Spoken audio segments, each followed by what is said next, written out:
Growing up, I grew up in a family where I had two parents and I was an only child. And my dad and I never really saw eye to eye on anything.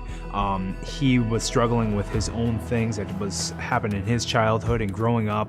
And through that, there was just never really that connection between me and my dad. And as the years kind of went by, we drifted further and further apart, and just more hurt, more things, more struggles came into it. And eventually my parents ended up getting divorced. And through that process, it kind of split us even more. And as the years went by and things kind of got worse, it just caused more and more tension between me and my dad. And it kind of came to a boiling point in around 2006, and we had a huge, massive fight and a complete falling out. And I just kind of got to a point in my life where I couldn't be around my dad anymore through everything that kind of happened in the past. And I didn't know how to let go of that. I didn't know how to forgive at that time. I didn't know how to reconcile.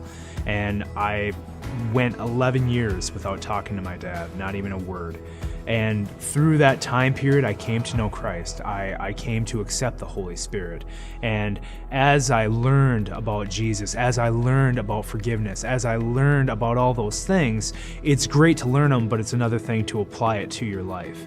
And one day last year, I got to a point where I just felt I couldn't bear that anymore. I couldn't bear that weight of not forgiving my dad, not having that relationship when I knew he was alive. I knew that he was out there, and it just kind of occurred to me how much pain he was feeling, how much hurt, how much it was weighing on him from everything that happened between me and him. And so I just felt compelled by the Holy Spirit. I need to forgive my dad. I need to reconcile this relationship. And when I called my dad out of the blue, as soon as he heard my voice, he just broke down in tears. And I was able to just keep my composure and tell him, "Dad, I forgive you. And I want to move on. It's water under the bridge." And through a lot of tears in that conversation, and over the next few conversations, we buried that hatchet. And over the past year, we've started hanging out, we've started talking more, we've started connecting more, and God has started the process of rekindling that relationship. And it's brought about forgiveness, it's brought about grace, it's brought about understanding.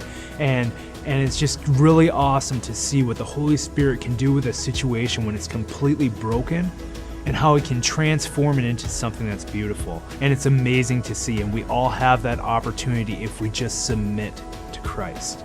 And so I'm just happy to say that Jesus has reconciled the relationship, the broken relationship that I had with my dad, and it's turned into something that's growing, and that's something that's gonna last the rest of my life.